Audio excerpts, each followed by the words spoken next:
Warangal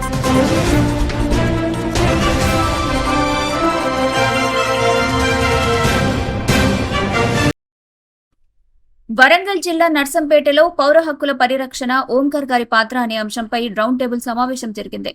MCPIU ఆధ్వర్యంలో జరిగిన ఈ సమావేశంలో పలువురు వామపక్ష సామాజిక నేతలు పాల్గొన్నారు. వారు కేంద్ర బీజేపీ పాలనపై తీవ్ర విమర్శలు చేశారు. బీజేపీ ప్రభుత్వం ప్రజాస్వామ్యాన్ని అణిచివేస్తుందని, ఈడీ సీబీఐలతో ప్రతిపక్షాలను వేధిస్తోందని, మావోయిస్టుల పేరిట ఆదివాసీలపై బూటకపు ఎన్కౌంటర్లు జరుగుతున్నాయని అన్నారు.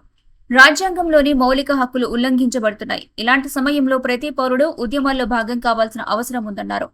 కామ్రేడ్ మద్దికాయల ఓంకార్ జీవితం పౌర హక్కుల పరిరక్షణకు నిదర్శనమని, ఆయన అసెంబ్లీలో ప్రజా సమస్యలపై గలమెత్తి చరిత్రలో నిలిచారని, ఈ సందర్భంగా ఓంకార్ గారి త్యాగాలు, ప్రజాస్వామ్య పరిరక్షణలో ఆయన పాత్రను గుర్తు చేసుకుంటూ పౌరులందరూ ఐక్యంగా ముందుకు రావాలని పిలుపునిచ్చారు.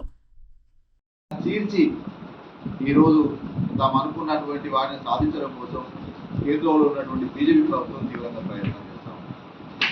ఇంతకుముందే మన మిత్రుడు చెప్పిన గతంలో కాంగ్రెస్ ప్రభుత్వం కూడా ఎమర్జెన్సీ పెట్టి ప్రజల్ని ఏ విధంగానైతే నిర్బంధం ప్రవేశపెట్టి చేసిన ఇందిరాగాంధీ ప్రభుత్వం అంతకంటే 100 రెట్టింపులు ఇప్పుడున్నటువంటి మోడీ ప్రభుత్వం ప్రజల మీద అలాంటి ఉత్పాదాన్ని మోపుతున్నటువంటి మనం గమనించాల్సిన అవసరం.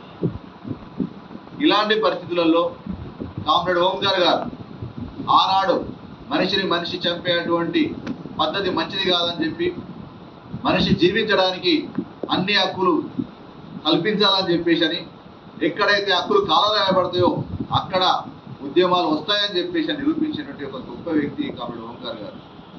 ఆనాడు నర్సంపేట ప్రాంతంలో ఇక్కడ కాంగ్రెస్ గుండాలు కావచ్చు, లేకపోతే ఇంకా ఇతర కొంతమంది అరాచక శక్తులు కావచ్చు, ఇక్కడ ఉన్నటువంటి ఎంసీపీఐ క్యాడర్ని 150 మందిని పొట్టలు పెట్టుకున్నటువంటి పరిస్థితి ఆ రోజు.